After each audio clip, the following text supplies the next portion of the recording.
बिस्मिल्लाहिर्रहमानिर्रहीम। अस्सलाम वालेकुम क्लास। आज की ह्यूमन रिसोर्स मैनेजमेंट के लेक्चर 7 में जो टॉपिक हम डिस्कस करेंगे वो है legal context of human resource management. इसमें जो चीज़ें हम डिस्कस करेंगे वो है अंडरस्टैंड करेंगे सबसे पहले कि लीगल इन्वायरमेंट क्यों ज़रूरी है, और डिफरेंट लॉज डिस्कस करेंगे जो ह्यूमन रिसोर्स मैनेजमेंट को अफेक्ट कर रहे होंगे। इक्वल एम्प्लॉयमेंट अपॉर्चुनिटीज और अदर लॉज होंगे जो हम डिस्कस करेंगे आज का लेक्चर में। बेसिकली हमारा गोल इस लेक्चर के थ्रू ये अंडरस्टैंड करने का है कि वो कौन से लॉज हैं जो ह्यूमन रिसोर्स मैनेजमेंट को अफेक्ट करते हैं, उनके साथ कंप्लाई कैसे किया जा सकता है, और ऑर्गेनाइजेशन के लिए क्या बेस्ट है, आइदर कि उसे इन लॉज या रेगुलेशन के साथ कंप्लाई करना चाहिए या नहीं करना चाहिए। तो अपना लेक्चर स्टार्ट करते हैं।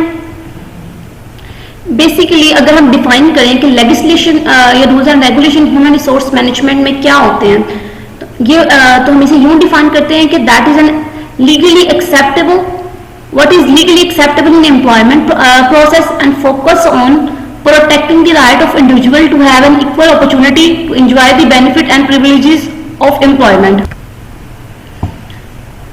इन लॉज या रेगुलेशन या लेजिस्लेशन का बेसिकली पर्पस ये होता है कि आपको वो तमाम चीजें बता सके जो एम्प्लॉयमेंट प्रोसेस में एक्सेप्टेबल होती है। एम्प्लॉयमेंट प्रोसेस मीन आपकी हायरिंग रिक्रूटमेंट से लेके आपके ऑर्गेनाइजेशन की छोड़ जाने तक जितना भी सारा प्रोसेस है उसमें कौन सी वो चीजें हैं जो लीगली एक्सेप्टेबल है। Basically in rule and regulation का पर्पस ये होता है कि जो इंडिविजुअल या एम्प्लॉय किसी भी ऑर्गेनाइजेशन में काम करना चाह रहे हैं उनको इक्वल अपॉर्चुनिटी प्रोवाइड की जाए ताकि वो एम्प्लॉयमेंट बेनिफिट को प्रॉपरली इंजॉय कर सके, किसी एक शख्स को प्रेफरेंस ना दी जाए दूसरे शख्स पे। बेसिकली इनका पर्पस ये होता है कि सबको इक्वल बेनिफिट मिले। अगर हम बात करें कि लीगल कंसिडरेशन क्या ये इंटरनल फैक्टर है किसी ऑर्गेनाइजेशन का, इंटरनल फोर्स है या एक्सटर्नल फोर्स है। बेसिकली जो लीगल कंसिडरेशन होती है ये एक्सटर्नल फोर्स होती है जो अफेक्ट करती है ह्यूमन रिसोर्स मैनेजमेंट को। अब सवाल ये पैदा होता है कि ये जो लीगल फोर्सेज हैं या लीगल कंसिडरेशंस हैं या जो एक्सटर्नल प्रेशर है ये ह्यूमन रिसोर्स मैनेजमेंट के कौन से डिपार्टमेंट को अफेक्ट करता है, किस एक्टिविटी को अफेक्ट करता है। जितने भी लॉज या रेगुलेशन होते हैं ह्यूमन रिसोर्स से रिलेटेड, एम्प्लॉयमेंट से रिलेटेड, ये ह्यूमन रिसोर्स मैनेजमेंट के हर एस्पेक्ट को अफेक्ट कर रहे होते हैं। ये रिक्रूटमेंट से लेके किसी एम्प्लॉय के ऑर्गेनाइजेशन को छोड़ जाने तक कि तमाम जितना भी प्रोसेस होता है उसको डील कर रहे होते हैं, उन तमाम एस्पेक्ट पे अप्लाई हो रहे होते हैं। अगर और आफ्टर दैट कि अगर एम्प्लॉय ऑर्गेनाइजेशन छोड़ गया, पेंशन से रिलेटेड लॉज एंड रेगुलेशन है जो उनको फॉलो कर रहे होते हैं, तो ये जो लॉज एंड रेगुलेशन होते हैं बेसिकली तमाम एस्पेक्ट्स पे अफेक्ट होते हैं, इम्प्लीमेंट होते हैं। अब सवाल ये पैदा होता है ये लॉज एंड रेगुलेशन कौन बनाता है, ये शेप कौन करता है जो अफेक्ट कर रहे होते हैं ह्यूमन रिसोर्स मैनेजमेंट को। बेसिकली ये जो लॉज एंड रेगुलेशन है ये फेडरल लॉज भी हो सकते हैं, ये स्टेट भी डेवलप कर सकते हैं, इनको लोकल लॉज भी हो सकते हैं जो किसी भी एम्प्लॉयमेंट इशू को डील कर रहे होते हैं, उनको गवर्न कर रहे होते हैं उनके साथ। तो ये लॉज जो ह्यूमन रिसोर्स मैनेजमेंट को इन्फ्लुएंस करते हैं, वो शेप करते हैं, गवर्न कर रहे होते हैं एम्प्लॉयमेंट इशू को। बेसिकली ये लॉज डिवेल्प किए जाते हैं स्टेट गवर्नमेंट से, फेडरल गवर्नमेंट से, लोकल लॉज भी होते हैं और कोर्ट भी इनको डिवेल्प कर सकते हैं, या कोई भी और बॉडी जिसको अथॉरिटी गवर्नमेंट दी है लॉज एंड रेगुलेशन बनाने की एम्प्लॉयमेंट इशू से रिलेटेड वो इनको डील कर सकती है। अब ये लॉज या रेगुलेशन जैसे अभी हमने पहले बात की कि ह्यूमन रिसोर्स मैनेजमेंट के तमाम एस्पेक्ट को डील करते हैं, उनमें रिक्रूटमेंट एस्पेक्ट भी शामिल है, आपको प्लेसमेंट का भी शामिल है, डेवलपमेंट का भी शामिल है, और एम्प्लॉयज को कंपनसेट करने का यानी बेनिफिट, सैलरी, उन सारी चीज़ों से जो HR मैनेजमेंट की एक्टिविटीज आती हैं ये ह्यूमन रिसोर्स मैनेजमेंट के जो फंक्शन में आता है, जो चीज़ें जो इसके फंक्शनल एरिया में आती हैं, जो फंक्शंस HRM में परफॉर्म किए जाते हैं, ये लॉज एंड रेगुलेशन उन तमाम फंक्शंस, उन तमाम एस्पेक्ट्स के साथ डील कर रहा होता है। अब क्योंकि ये लॉज एंड रेगुलेशन बहुत ज़्यादा इंपॉर्टेंट होते हैं, लीगल कंसिडरेशन बहुत ज़्यादा इंपॉर्टेंट है, तो मैनेजर को चाहिए कि वो लॉज एंड रेगुलेशन को अंडरस्टैंड करे। कौन से लॉज एंड रेगुलेशन को अंडरस्टैंड करे जो HR प्रैक्टिसेस से रिलेटेड होते हैं, जो लीगल इशू जो अफेक्ट कर रहे होते हैं ह्यूमन रिसोर्स मैनेजमेंट की प्रैक्टिसेस को। प्रैक्टिसेस में क्या चीजें आ जाती हैं, हमने कहा उसमें वो तमाम एस्पेक्ट आ जाते हैं जो किसी भी कंपनी ऑर्गेनाइजेशन में ह्यूमन रिसोर्स मैनेजमेंट परफॉर्म कर रही होती है। क्या फंक्शंस परफॉर्म कर रहे थे, हायरिंग का फंक्शन परफॉर्म करती है। तो मैनेजर के लिए, HR मैनेजर के लिए अंडरस्टैंड करना जरूरी होता है कि कौन से HRM में कौन से लॉज हैं जो इनको अफेक्ट कर रहे होते हैं, जो एम्प्लॉय को हायर करने से रिलेटेड है, एम्प्लॉय को कंपनसेट करने से रिलेटेड है, उनको बेनिफिट ऑफर करने से रिलेटेड है, उनको कंफ्लिक्ट अगर कोई राइज हो जाता है एम्प्लॉयज के आपस में या मैनेजमेंट के साथ, तो उसको कैसे हैंडल करना है, उनसे रिलेटेड कोई लॉज या रेगुलेशंस है, और एम्प्लॉय को कब और कैसे फायर करना है। क्योंकि अगर आप एम्प्लॉय को किसी भी गलत बेस पे सॉलिड रीजन के बगैर फायर कर दोगे तो कंपनी पे केस किया जा सकता है। तो एम्प्लॉयज को जो और मैनेजर्स होते हैं उनको ये तमाम लॉज देखने होते हैं जो मैनेजमेंट से रिलेटेड है, जो एचआरएम से रिलेटेड है, और इन तमाम के बारे में उसके पास अंडरस्टैंडिंग भी होनी चाहिए और नॉलेज भी होना चाहिए कि इन लॉज पे कैसे अफेक्ट करेंगे कंपनी को, और कैसे प्रॉपरली इन लॉज रेगुलेशन के साथ वो ऑर्गेनाइजेशन कंप्लाई कर सकती है। नेक्स्ट हमारे पास ये आता है कि ये जो लॉज हैं, क्या सिर्फ ये मैनेजर का इनके बारे में जानना जरूरी है? लीगल लॉज को अंडरस्टैंड करना सिर्फ मैनेजर के लिए इंपॉर्टेंट है या ऑर्गेनाइजेशन के लिए इंपॉर्टेंट है, एम्प्लॉयज के लिए इंपॉर्टेंट नहीं है? तो ये लॉज एंड रेगुलेशन जितना मैनेजर या ऑर्गेनाइजेशन के लिए जानना जरूरी है, उतने एम्प्लॉयज के लिए भी जानना जरूरी है। उनको भी इनकी लीगल फ्रेमवर्क की अंडरस्टैंडिंग होनी चाहिए ताकि उनको भी अंदाजा हो सके जिस ऑर्गेनाइजेशन में काम कर रहे हैं वो उनके साथ लीगली बिहेव कर रही है कि नहीं कर रही। फॉर एग्जाम्पल वो उनको जो सैलरी पे कर रही है या जो उनकी कंपनसेशन पॉलिसीज हैं, उनके रिक्रूटमेंट की जो पॉलिसी है वो लीगल है भी कि इलीगल है। वो कोई कंपनी या ऑर्गेनाइजेशन कोई बिजनेस तो नहीं कर रही, लीगली काम कर रही है कि नहीं कर रही। तो एम्प्लॉय को कैसे अंदाजा होगा जब तक उनको इन लॉज के बारे में अंडरस्टैंडिंग नहीं होगी, वो इन लॉज का पता नहीं होगा, तो एम्प्लॉय कभी जान ही नहीं पाएगा कि उसके साथ उसकी ऑर्गेनाइजेशन जो ट्रीटमेंट कर रही है वो लीगल है भी या नहीं है। इसीलिए इन लॉज या रेगुलेशन का मैनेजर और एम्प्लॉय दोनों को अंडरस्टैंडिंग होनी जरूरी है। अब इन लॉज या रेगुलेशन का पर्पस क्या होता है? मैनेजमेंट में लॉज या रेगुलेशन क्यों बनाए जाते हैं? बेसिकली इन लॉज या रेगुलेशन का पर्पस ये है एम्प्लॉय के साथ फेयर ट्रीटमेंट किया जा सके, उनके राइट प्रोटेक्ट किया जा सके। ये नहीं है कि अगर एम्प्लॉय आपने 2 एम्प्लॉय हायर किए हैं, एक को तो आप बड़े अच्छी सैलरी भी दे रहे हो, उसको दूसरी फैसिलिटी भी प्रोवाइड की है, और हालांकि सेम पोजीशन पे दोनों हैं, लेकिन दूसरे को आपकी सैलरी भी आपने उसकी कंपैरेटिवली कम दिया और उसको दूसरे बेनिफिट्स भी नहीं दिए हैं। सिर्फ ये था कि एक आपका रिलेटिव था इसीलिए, तो या दूसरे के साथ आपका या आपका कोई फ्रेंड था, दूसरे के साथ आपने अच्छा ट्रीटमेंट नहीं किया। तो बेसिकली लॉज या रेगुलेशन का पर्पस ये होता है कि जो एम्प्लॉय है उनके राइट को प्रोटेक्ट किया जा सके, सबके साथ फेयर ट्रीटमेंट हो, जो सेम ऑर्गेनाइजेशन में सेम पोजीशन पे काम कर रहे हैं उनके साथ फेयर ट्रीटमेंट किया जा सके। अब अगर कोई कंपनी लॉज या रेगुलेशन के साथ कंप्लाई करती है तो उसको इसका क्या बेनिफिट होता है? अगर कोई कंपनी जो भी रूल्स एंड रेगुलेशन बनाए हैं गवर्नमेंट ने डेवलप किए हैं या किसी भी रेगुलेटरी बॉडी ने डेवलप किए हैं, अगर कोई कंपनी उन रूल्स या रेगुलेशन को फॉलो करती है तो कंपनी की इमेज डेवलप होता है, पॉजिटिव इमेज डेवलप होता है, उसकी गुड रेपुटेशन मार्केट में जाती है कि कंपनी बड़ा कंप्लाई करती है रूल्स एंड रेगुलेशन के साथ। एक और पॉजिटिव मैसेज कंपनी के बारे में ये जाता है कि कंपनी अपने ऑपरेशन में बड़े फेयर है, कंपनी में जो भी ऑपरेशन परफॉर्म कर रही होती है वो सबके साथ इक्वली बिहेव करती है, किसी फेवरेटिज्म नहीं है कंपनी में बहुत फेयर तरीके से काम हो रहा होता है। तो जब कंपनी के बारे में ये पॉजिटिव इमेज मार्केट में जाता है, ये लोगों में जाता है, ये कंपनी के एम्प्लॉयज में इटसेल्फ जब उनको पता लगता है कि कंपनी लॉज एंड रेगुलेशन को फॉलो करती है, फेयर तरीके से ऑपरेशन परफॉर्म किए जाते हैं, तो बेसिकली कंपनी एक कंपैरेटिव एडवांटेज अटेन कर लेती है, एक तरह का उसको एज मिल जाता है अपने कंपैटिटर पे कि वो लॉज एंड रेगुलेशन को फॉलो करती है, रूल्स को फॉलो करती है, फेयर ऑपरेशन परफॉर्म करती है, अनफेयर काम तरीके से काम नहीं किया जाता वहां पे। तो जब कंपैटिटिव एडवांटेज होगा तो ऑब्वियसली कंपनी की रिप्यूट डेवलप हो गई होगी, कंपनी को एक पॉजिटिव यूनिक एस्पेक्ट मिल जाता है अपने कंपैटिटर्स पे, और इसीलिए रूल्स एंड रेगुलेशन के साथ जो ऑर्गेनाइजेशन कंप्लाई करती हैं उनका पॉजिटिव इमेज होता है और बहुत ज्यादा बेनिफिट वो ऑब्टेन करती हैं, दूसरे लीगल बेनिफिट भी मिल जाए, जब वो लीगली कंप्लाई करेंगी तो दूसरे बेनिफिट भी उनको ऑब्टेन हो जाएंगे। अब वो कंपनी जो लीगल रूल एंड रेगुलेशन को फॉलो नहीं करते हैं या मिसअंडरस्टैंड उनको कर लेते हैं या सिंपली उन्होंने लॉ को गलत समझ लिया,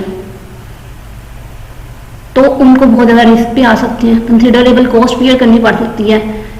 फॉर एग्जाम्पल जैसे हमने कहा कोका कोला ने एक इस पे रेशियल डिस्क्रिमिनेशन लॉ सूट हुआ था और कोका कोला को $192 मिलियन पे करना पड़ा था अपने जो लॉ सूट था उसको सेटल करने के लिए। उस लॉ सूट को सेटल करने के लिए कोका कोला को $192 मिलियन पे करने पड़े थे। ये तो फाइनेंशियल पेनल्टीज थी जो ऑर्गेनाइजेशन पे लगती हैं। अगर इसके अलावा भी दूसरे बहुत से डैमेजेस हो सकते हैं, कंपनी की रेपुटेशन नीचे जा सकती है, कंपनी के जो एम्प्लॉयज काम कर रहे हैं उनका मोरल कम होगा। फॉर एग्जांपल, अगर एक कंपनी में 2 एम्प्लॉयज सेम पोजीशन पे काम कर रहे हैं, कंपनी ने जो मिस्टर ए है उसको तो सैलरी दी 40,000, जो मिस्टर बी था वही सेम जॉब वो भी परफॉर्म कर रहा है लेकिन उसको 35,000 दी। हालांकि मिस्टर काम भी दोनों इक्वली परफॉर्म कर रहे हैं, तो मिस्टर बी को लगेगा मैंने भी सेम काम किया, ए ने भी सेम काम किया, लेकिन उसको हाई सैलरी क्यों दी है, तो उसका मोरल कम हो जाएगा। उसको लगेगा मैं नेक्स्ट टाइम इतना ही काम करूंगा तो कंपनी मुझे सैलरी तो वही देगी जो उसको दे रही है, चाहे वो कम काम करके उसको इतनी दे रही है, तो उसका मोरल कम हो जाएगा। कंपनी उसकी रेपुटेशन, वो कंपनी के साथ काम करेगी ना, उसकी सेटिस्फेक्शन कम हो जाएगी, जॉब सेटिस्फेक्शन। जब जॉब सेटिस्फेक्शन कम हो जाएगी तो अल्टीमेटली उसकी परफॉर्मेंस खराब होना शुरू हो जाएगी। तो जब कोई भी कंपनी लीगल रिक्वायरमेंट्स के साथ कंप्लाई नहीं करती, लॉज के साथ कंप्लाई नहीं करती, तो वो इनके एक तो नेगेटिव इमेज डेवलप करती है लोगों में। लोगों को ये भी लगता है कि यहाँ पे ऑपरेशन फेयर तरीके से परफॉर्म नहीं हो रहे होंगे, कंपनी अपने एम्प्लॉय के साथ फेयरली बिहेव नहीं कर रही होगी, या फेयरली जो उनको कंपनसेट कर रही है, पे कर रही है, वो फेयर बेसिस पे नहीं पे कर रही होगी। या अगर एम्प्लॉय के ऊपर प्रमोट करते हैं, प्रमोशन होती है, तो वो भी फेयर बेसिस पे नहीं होती होगी। शायद वो एम्प्लॉय को प्रमोट कर दिया जाता होगा जिनके बॉसेस के साथ रिलेशनशिप अच्छे हैं। तो जब ऐसा किसी कंपनी के बारे में नेगेटिव रूमर्स फैलने लग जाए या नेगेटिव वर्ड्स मार्केट में आना शुरू हो जाए, तो वो कंपनी का अल्टीमेटली उसको बहुत ज्यादा लॉस होता है। अब नेक्स्ट ये होता है कि लीगल इन्वायरमेंट को अंडरस्टैंड करना क्यों जरूरी होता है। लीगल इन्वायरमेंट को अंडरस्टैंड करना या लीगल लॉज को अंडरस्टैंड करना और इनके साथ कंप्लाई करना इंपॉर्टेंट होता है। इसकी बेसिकली 3 रीजन की वजह से इंपॉर्टेंट होता है। पहली बात तो ये है कि it have the company to do the right thing. Right thing का मतलब ये है कि लॉ के साथ तो किसी भी आप जगह पे रहो, किसी कंट्री में रहो, सपोज आप पाकिस्तान में रहते हो तो पाकिस्तान पिनल कोड एक्ट 1973 के जो भी रूल्स एंड रेगुलेशन है वो आप पे अप्लाई होंगे। As a citizen of Pakistan आपको उनके साथ कंप्लाई करना पड़ेगा, आपको उन पर अमल करना पड़ेगा। यही कंपनीज के केसेस में रूल होता है। जो भी कंपनी के लिए एचआर से रिलेटेड पॉलिसी बनाई है गवर्नमेंट ने या किसी भी रेगुलेटरी बॉडीज ने, तो कंपनी के लिए ये जरूरी होता है कि उन रूल्स एंड रेगुलेशन को फॉलो करे, क्योंकि वो जो रूल एंड रेगुलेशन जो कंपनी के लिए बनाए गए हैं वो उसका पर्पज ये था कि मैनेजमेंट की प्रैक्टिसेस, अच्छी मैनेजमेंट प्रैक्टिस इंट्रोड्यूस कराई जा सके। जब companies in rule and regulation के साथ कंप्लाई करती है, उनको फॉलो करती है, तो बेसिकली सिर्फ वो कंप्लायंस ही नहीं कर रही, सिर्फ ये नहीं कह रहा कि कंपनी अपने लॉज के साथ जो है उनके मुताबिक अमल कर रही है, कंपनी को दूसरे बहुत से बेनिफिट देती है। दूसरे बहुत से बेनिफिट में क्या आ जाता है? पहली बात तो ये कि कंपनी का पॉजिटिव इमेज, जो भी हमने पहले बात की, पॉजिटिव इमेज डेवलप होता है, एम्प्लॉय का मोराल हाई हो जाता है, कंपनी की गुड रेपुटेशन डेवलप हो जाती है, उसके ऑपरेशन लोग मार्केट में उसके बारे में ये कन्वे होता है कि वो अपने ऑपरेशन फेयर तरीके से परफॉर्म कर रही होती है। तो कंपनी के लिए बहुत जरूरी होता है कि रूल एंड रेगुलेशन फॉलो करें। The second thing is that के एचआर डिपार्टमेंट और लीगल डिपार्टमेंट की अपनी अपनी लिमिटेशन होती है। वो अपनी, जैसे बाउंड्री कहते हैं, किसी भी आप एक फंक्शन में परफॉर्म कर रहे हो, एरिया में परफॉर्म कर रहे हो, तो उसकी लिमिट होती है। तो अगर मैनेजर कलर डिसीजन करता ही जाएगा, लॉज एंड रेगुलेशन को फॉलो नहीं करेगा, यानी किसी को प्रमोट कर दिया, किसी दूसरे को प्रमोट नहीं किया, परफॉर्मेंस को नहीं देखा, सिर्फ फेवरेटिज्म की बेसिस पे देखा, ये मुझे ये एम्प्लॉय अच्छा ज्यादा, या मेरे इसके साथ टर्म्स है या रिलेशनशिप है किसी भी बॉस का, या मेरा रिलेटिव है तो उसको प्रमोट कर दिया, दूसरे को प्रमोट नहीं किया। तो हमने कहा जिस एम्प्लॉय को जिस पे दूसरे को प्रेफरेंस दी है वो आपके अगेंस्ट केस फाइल कर सकते हैं, लीगल रिक्वायरमेंट हो सकती है आपके खिलाफ, कंपनी के खिलाफ लीगल सूट फाइल किए जा सकते हैं। तो basically laws and regulation company को लिमिट कर रहे हो, एचआर मैनेजर की लिमिटेशन बता रहे होते हैं कि किन रूल्स एंड रेगुलेशन को इसने फॉलो करना है और किस बाउंड्रीज के अंदर है किसने काम करना है। Third one is it limit potential liability. अगर कंपनी रूल एंड रेगुलेशन को फॉलो नहीं करती, उनको ब्लॉक करती है या ब्लॉक करने की कोशिश करती है, तो उस पर कंसिडरेबल फाइनेंशियल पेनल्टीज लग सकती हैं। जैसे अभी हमने एग्जांपल की, जब कोका कोला ने रेशियल डिस्क्रिमिनेशन किया था तो उसने $192 मिलियन पे किए थे। आप किसी भी पर्सन को डिस्क्रिमिनेट नहीं कर सकते उसकी रेस की बेस पे, एज की बेस पे, कलर की बेस पे। एक शख्स को दूसरे शख्स पे इन बेसिस पे प्रेफरेंस नहीं दी जा सकती, लेकिन अगर आप दोगे तो आप पे लाइबिलिटी लगेगी, फाइनेंशियल लाइबिलिटी लगेगी।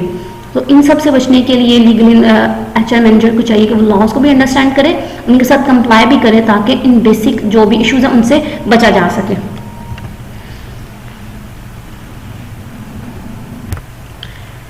लीगल लॉज या रेगुलेशन सिर्फ नए आने वाले एम्प्लॉयज़ के लिए ही नहीं होते हैं। मोस्टली लोगों का ख्याल है कि चाहे शायद ये लॉज या रेगुलेशन जो होते हैं वो जो नए एम्प्लॉय आ रहे हैं उनके लिए एप्लीकेबल होंगे।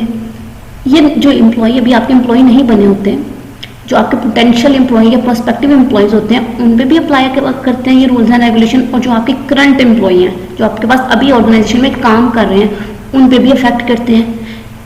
अगर आप कंपनी रूल्स एंड रेगुलेशन को फॉलो करती है तो मार्केट में क्या इमेज आता है?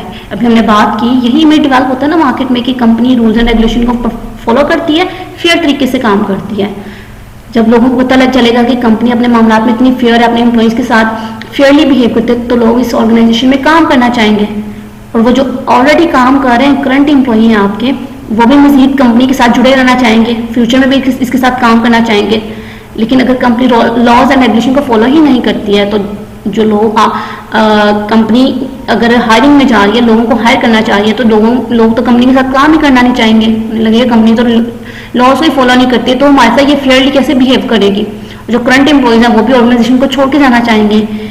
इसीलिए जब कंपनी कंप्लायंस करती है लॉज एंड रेगुलेशन के साथ, तो इसके करंट एम्प्लॉय को भी अफेक्ट करता है और फ्यूचर के प्रोस्पेक्टिव एम्प्लॉयज को भी अफेक्ट कर रहा होता है। बेसिकली अभी हमने बात की लॉज एंड रेगुलेशन का पर्पस क्या है, डिस्क्रिमिनेशन को खत्म करना है। जो सिलेक्शन प्रोसीजर में हो सकती है, जो आपके प्लेसमेंट में हो सकती है, कंपनसेशन में हो सकती है, या जो ऑलरेडी एम्प्लॉय काम कर रहे हैं उनकी प्रमोशन से रिलेटेड, उनको जो बेनिफिट दिए उनसे रिलेटेड हो सकते हैं। तो ये जो लॉज एंड रेगुलेशन है, जो एम्प्लॉय अभी इनिशियली आया है, जिनको भी आपने सेलेक्ट किया है, ये काफ़ी अरसे से जो काम कर रहे होते हैं, दोनों को प्रोटेक्शन प्रोवाइड कर रही होती है।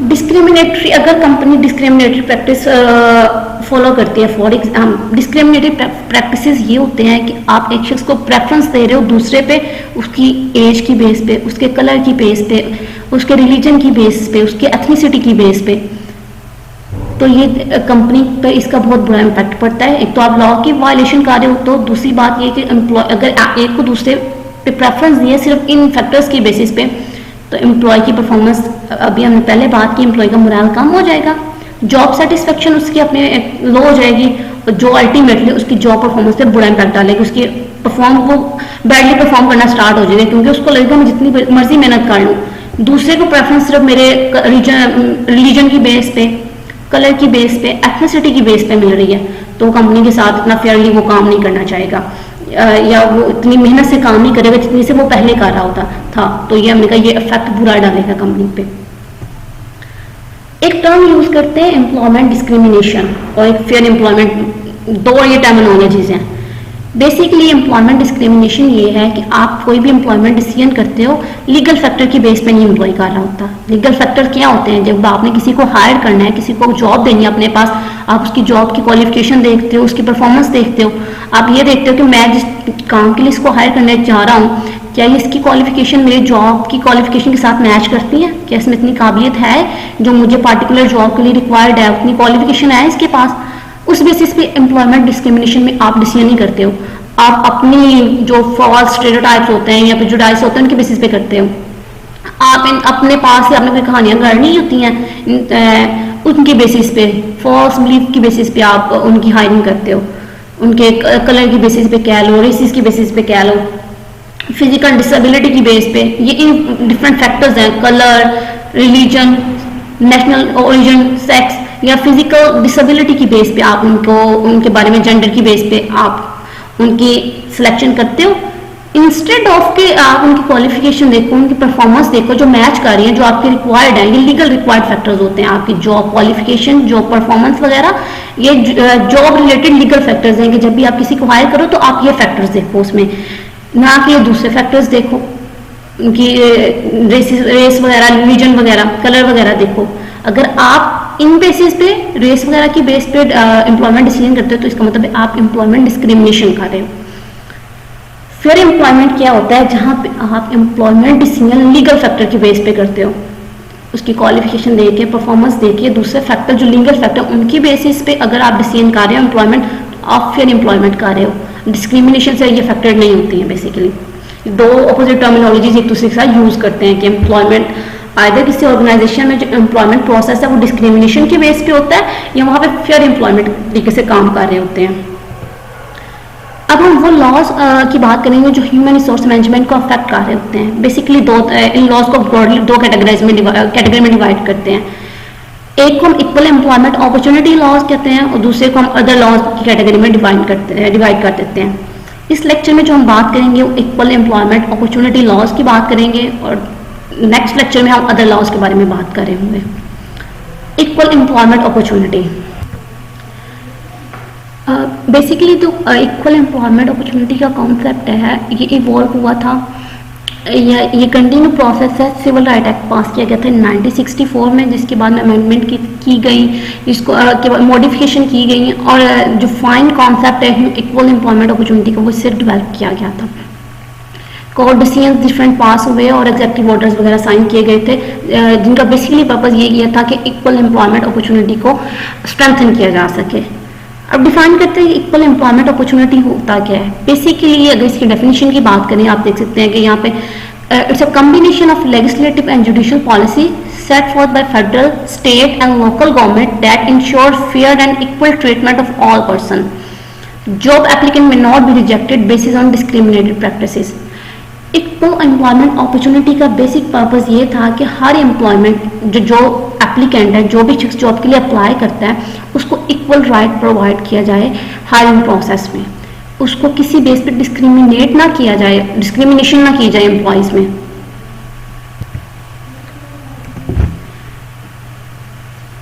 इक्वल एम्प्लॉयमेंट अपॉर्चुनिटी का बेसिक पर्पस जो होता है वो ये है कि ये बेसिकली एक आइडिया प्रोवाइड करता है कि किसी भी कंपनी में अगर कोई एप्लीकेंट जॉब के लिए आया तो आप अपनी एम्प्लॉयमेंट प्रोसेस जिसमें जो उसकी हायरिंग, रिक्रूटमेंट से रिलेटेड, सिलेक्शन से रिलेटेड, कंपनसेशन से रिलेटेड, आप उस शख्स को डिस्क्रिमिनेट नहीं करोगे डिफरेंट फैक्टर्स की बेस पे।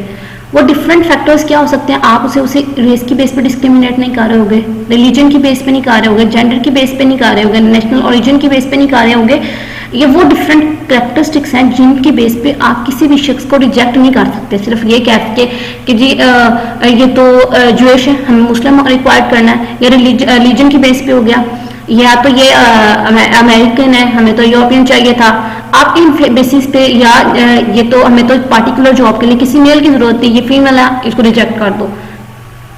तो ये वो डिफरेंट कैरेक्टरिस्टिक्स हैं जिनकी बेसिस पे किसी भी कैंडिडेट को रिजेक्ट नहीं किया जा सकता।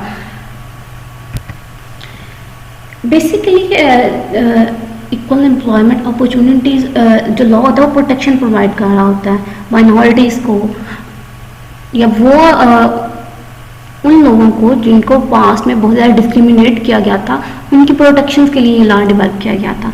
कोई भी एम्प्लॉयर इस बेस पे डिसाइड नहीं कर सकता, उसके कलर की बेस पे, रिलीजन की बेस पे, या नेशनलिटी की बेस पे ये डिसाइड नहीं कर सकता, या मेंटल एबिलिटी की बेस पे, मेंटल डिसेबिलिटी की बेस पे ये डिसाइड नहीं कर सकता, ये जज नहीं कर सकता इस शख्स के that a particular person is not suitable for that job. तो इन बेसिस पर ये डिसाइड नहीं किया जा सकता। अभी लॉज या रेगुलेशंस किन किन पे अप्लाई होगा equal employment opportunity? Federal, state, local entities, employment agencies, private companies, federal public companies, जितनी भी कंपनीज हैं उन पे ये इक्वल एम्प्लॉयमेंट लॉ अपॉर्चुनिटी लागू होगा, वो इस पे अमल करेंगे। बेसिकली जो पर्पस है इक्वल एम्प्लॉयमेंट अपॉर्चुनिटी लॉ का वो ये है कि कोई भी शख्स जो जॉब के लिए आया है उसके पास पार्टिकुलर क्वालिफिकेशन भी है उस जॉब के लिए, आप उसको सिर्फ ये कह के कि उसका रिलीजन और है कुछ, जी वो ज्यूइश है, या उसकी रेस किसी रेस से बिलोंग किसी कौन सी, आप उसकी रेस की बेस पे उसको डिस्क्रिमिनेट कर रहे हो, जेंडर की बेस पे कर रहे हो, या ओवर एज हो गया जी मैं तो उसकी एज 40 से अबव है तो उसकी बेसिस पे कर रहे हो आप, तो इन बेसिस पे उसको डिस्क्रिमिनेट नहीं किया जा सकता। लॉ में प्रोहिबिटेड है कि आप किसी भी शख्स को इन डिफरेंट कैरेक्टरिस्टिक्स की बेस पे आप उसे डिस्क्रिमिनेट नहीं कर सकते, रिजेक्ट नहीं कर सकते किसी भी पार्टिकुलर जॉब के लिए, अगर वो उस जॉब के लिए सूटेबल है या उस जॉब के लिए उसके पास पार्टिकुलर क्वालिफिकेशन भी है और जो भी जॉब की पार्टिकुलर रिक्वायरमेंट है वो उन तमाम चीज़ों पे पूरा उतरता है, और आप सिर्फ इन कैरेक्टरिस्टिक्स की बेस पे उसे रिजेक्ट कर दो, जो भी हमने ऊपर डिस्कस की हैं, इन कैरेक्टरिस्टिक्स की बेस पे अगर रिजेक्ट करो तो वो पार्टिकुलर शख्स आपके खिलाफ केस फाइल कर सकता है। इक्वल एम्प्लॉयमेंट अपॉर्चुनिटी लॉ के तहत आप किसी भी शख्स को इन कैरेक्टरिस्टिक्स की बेस पे उसे रिजेक्ट नहीं किया जा सकता। अच्छा, ये तो हो गया वो एम्प्लॉयज जो किसी भी ऑर्गेनाइजेशन में काम करने के लिए भी एंटर हुए, यानी रिक्रूटमेंट प्रोसेस में एंटर हुए, एम्प्लॉयमेंट प्रोसेस में। लेकिन जो एम्प्लॉय ऑलरेडी इधर काम कर रहे हैं, ऑर्गेनाइजेशन में काफ़ी अरसे से काम कर रहे हैं, उनको भी ये लॉ प्रोटेक्शन प्रोवाइड करता है कि आप अगर कोई एम्प्लॉय आपके पास काम कर रहा है, ऑलरेडी काम कर रहा है, तो आप उन्हें भी डिस्क्रिमिनेट नहीं कर सकते। उनकी प्रमोशन की बेसिस पे आप उन्हें डिस्क्रिमिनेट नहीं कर सकते। पे से रिलेटेड बेनिफिट या डिस्चार्ज वगैरह अगर प्रोवाइड कर रहे हैं तो उनके बेसिस पे भी आप अपने जो करंट एम्प्लॉय आपके काम कर रहे हैं उनको डिस्क्रिमिनेट नहीं कर सकते। फॉर एग्जाम्पल, आपके पास दो शख्स काम कर रहे हैं, एक मिस्टर ए है, एक मिस्टर बी है, दोनों 5 साल से ऑर्गेनाइजेशन में काम कर रहे हैं। एम्प्लॉयर ने क्या किया, उसने ए को प्रमोट कर दिया और बी को प्रमोशन नहीं दिया, हालांकि दोनों की परफॉर्मेंस सेम थी, दोनों ही प्रमोशन के लिए एप्लीकेबल थे, लेकिन ए को उसने इसी वजह से सिर्फ उसको प्रमोशन दे दी कि वो उसका रिलेटिव था या उसका रिलीजन सेम था उसके साथ, गुड टर्म्स थी उसके साथ, वो बड़ा जी हैंडसम था, बड़ा फेयर था। जबकि बी के साथ ऐसा हमने कहा उसका एक तो कलर की बेसिस पे उसका भी था, थोड़ा कलर डाल था, और दूसरा उसका रिलीजन चेंज था। ये क्रिश्चियन था, बी क्रिश्चियन था और ए जूइश था, और एम्प्लॉयर भी जूइश था। तो एम्प्लॉयर ने रिलीजन सेम होने के बेसिस पे उसको प्रमोट कर दिया, बी को प्रमोट नहीं किया। तो बी के पास ये राइट है कि वो अपने एम्प्लॉय के खिलाफ केस फाइल कर सकता है, क्योंकि उसने इक्वल एम्प्लॉयमेंट अपॉर्चुनिटी लॉ की खिलाफवर्जी की है। लीगल सेंस में अगर बात करें कि इक्वल एम्प्लॉयमेंट अपॉर्चुनिटी डिफाइन कैसे किया जा सकता है, तो इसका मतलब अभी हमने कहा ना कि इक्वल एम्प्लॉयमेंट अपॉर्चुनिटी का मतलब क्या है, सबको इक्वल अपॉर्चुनिटी या सेम चांस प्रोवाइड करना। तो डैट मीन कि आप सर्टेन करेक्टरिस्टिक यूज नहीं कर सकते किसी भी शख्स या कैंडिडेट को रिजेक्ट करने के लिए। वो करेक्टरिस्टिक्स कौन सी हैं जिनकी बेसिस पे आप किसी भी शख्स को रिजेक्ट नहीं कर सकते हो, पार्टिकुलर जॉब के लिए डिस्क्रिमिनेट नहीं कर सकते हो। अभी पीछे मैंने आपको करेक्टरिस्टिक डिफाइन की हैं, रेस, एथनिक रीजन, कलर की बेस पे, मतलब एक अफ्रीकन अमेरिकन है और नेटिव अमेरिकन है। ये काफ़ी ज़्यादा अमेरिका में इश्यूज रहा था कि अफ्रीका से जो लोग आके अमेरिका में उन्होंने वहाँ पे एम्प्लॉयमेंट स्टार्ट की थी, उधर रहना स्टार्ट किया था, तो जो नेटिव ऑलरेडी अमेरिकन वहाँ थे वो उनको जॉब नहीं देते थे कि ये नेटिव अमेरिकन नहीं, हम इनको जॉब नहीं देंगे। जेंडर की बेस पे आप डिस्क्रिमिनेट नहीं कर सकते कि वेमेन है तो हम इसको पार्टिकुलर जॉब ऑफर नहीं करेंगे। अगर किसी पार्टिकुलर शख्स की एज 40 साल से ज़्यादा है तो आप सिर्फ ये कहेंगे कि इसकी एज मोर देन 40 ईयर्स है तो इसको डिस्क्रिमिनेट नहीं कर सकते, आप उसको पार्टिकुलर जॉब के लिए रिजेक्ट नहीं कर सकते। अगर उसके पास वो क्वालिफिकेशन है तो आप उसे रिजेक्ट नहीं कर सकते हो। फिजिकल और मेंटल डिसेबिलिटीज की बेस पे आप किसी इंडिविजुअल को रिजेक्ट नहीं कर सकते। सपोज अगर एक शख्स आपके पास जॉब के लिए आया है, उसके पास प्रॉपर क्वालिफिकेशन, एमफिल रिक्वायर्ड था, आपको इकोनॉमिक्स में आपको टीचर रिक्वायर्ड था, तो आपने उसको बुला लिया, उसके पास एमफिल की डिग्री भी थी, इकोनॉमिक्स से रिलेटेड थी, और आपकी जो भी क्वालिफिकेशन थी कि मुझे ये प्रैक्टिस चाहिए किसी भी टीचर में, तो उसके पास थी, लेकिन आपने सिर्फ उससे इस वजह से जॉब नहीं दिया कि वो चल नहीं सकता क्योंकि वो फिजिकल डिसेबल था, तो आपने इक्वल एम्प्लॉयमेंट अपॉर्चुनिटी की खिलाफवर्जी की है और आपके अगेंस्ट केस फाइल किया जा सकता है। किसी भी रिलीजन की बेस पे आप उसको नहीं कर सकते कि इसके बिलीफ कुछ और हैं कि मैं तो क्रिश्चियन हूँ, जो सपोज उन्होंने सिर्फ इस बेस पे कर दिया हम क्रिश्चियन है, ये जूइश है, तो उस बेसिस पे उसको जॉब नहीं दी। तो ये वो डिफरेंट फैक्टर्स हैं इक्वल एम्प्लॉयमेंट अपॉर्चुनिटी लॉ के तहत। इन फैक्टर्स के फैक्टर की बेसिस पे, ये 5 फैक्टर 6 हमने बताए, इनकी बेसिस पे आप किसी भी पार्टिकुलर पर्सन को जो आपके पास जॉब के लिए आया है, जो करंटली आपके पास जॉब कर रहा है, आप उनको आपस में इन फैक्टर पे, स्पेशली इन फैक्टर की बेसिस पे डिस्क्रिमिनेट नहीं कर सकते।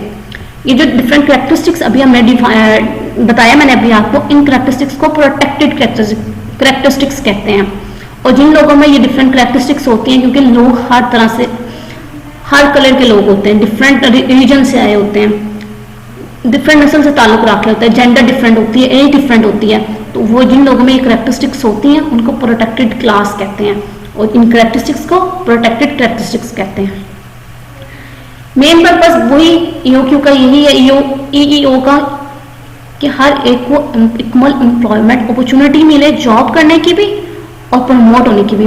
जॉब करने की जो नए एम्प्लॉय हैं सबको इक्वल राइट है सबके पास कि वो पार्टिकुलर जॉब के लिए कर सकते हैं, और जो ऑलरेडी काम कर रहे हैं सबके पास इक्वल अपॉर्चुनिटी हो, उनको प्रमोशन मिलेगी। लेकिन एक एक्सेप्शन भी है, इक्वल एम्प्लॉयमेंट लॉ अपॉर्चुनिटी में एक एक्सेप्शन हमें ये लॉ देता है, जिन्हें बोनाफाइड क्वालिफिकेशन कहते हैं, जेन्युइन ऑक्यूपेशनल क्वालिफिकेशन भी कहा जाता है।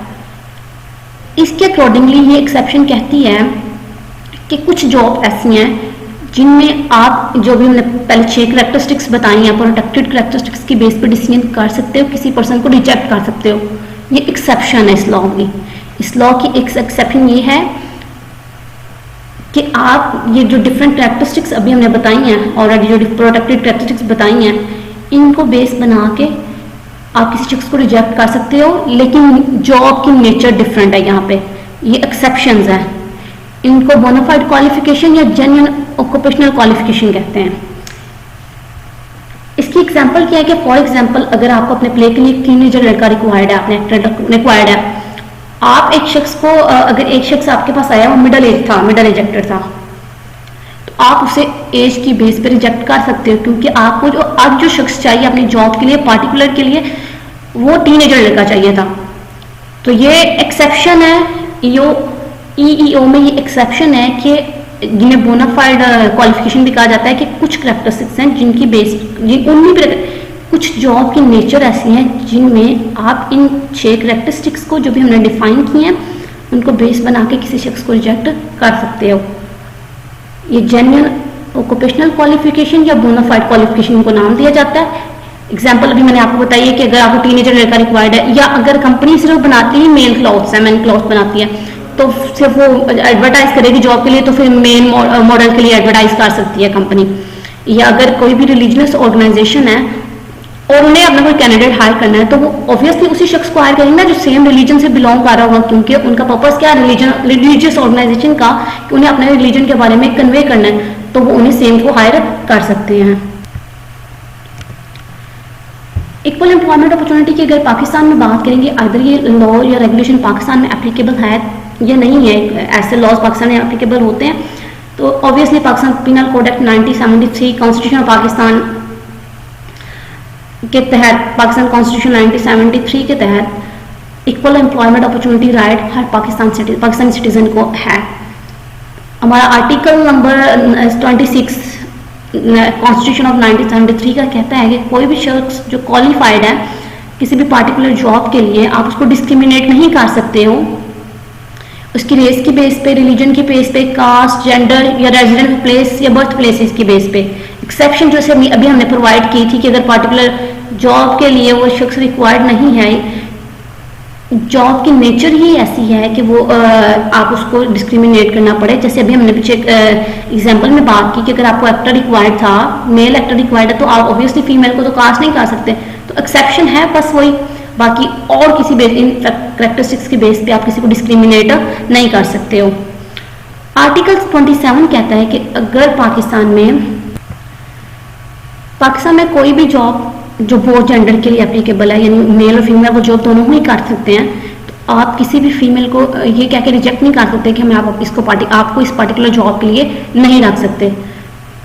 तो ये बैन है पाकिस्तान में, आप जेंडर की बेस पर डिस्क्रिमिनेट नहीं कर सकते हो किसी भी जॉब के लिए जो दोनों जेंडर्स के लिए यानी मेल और फीमेल दोनों के लिए सूटेबल है, तो फिर आप जेंडर को बेस बना के किसी भी शख्स को डिस्क्रिमिनेट नहीं कर सकते। पाकिस्तान में ये बैन है। आर्टिकल 32 के मुताबिक पाकिस्तान में जो स्पेशल रिप्रेजेंटेशन दी जाती है लोकल गवर्नमेंट इंस्टीट्यूशन में वुमेन्स को, अक्सर आपने देखा होगा गवर्नमेंट से रिलेटेड कोई भी जॉब आ रही हो, गवर्नमेंट इंस्टीट्यूट से रिलेटेड आ रही हो, तो खवातीन का सेपरेट कोटा रखते हैं कि इतने % खवातीन है, सेपरेट कोटा, या डिसेबिलिटीज बेस पे जिसको स्पेशल कोटा भी कहते हैं, स्पेशल लोगों के लिए भी पाकिस्तान में ये जॉब्स वगैरह आती हैं, यानी इनको डिस्क्रिमिनेट नहीं किया जाता है। स्टूडेंट्स, ये था आज का लेक्चर। उम्मीद है कि आपको समझ आई होगी। अगर आपकी कोई क्वेश्चन है तो आप ग्रुप में मुझसे पूछ सकते हैं। Thank you so much.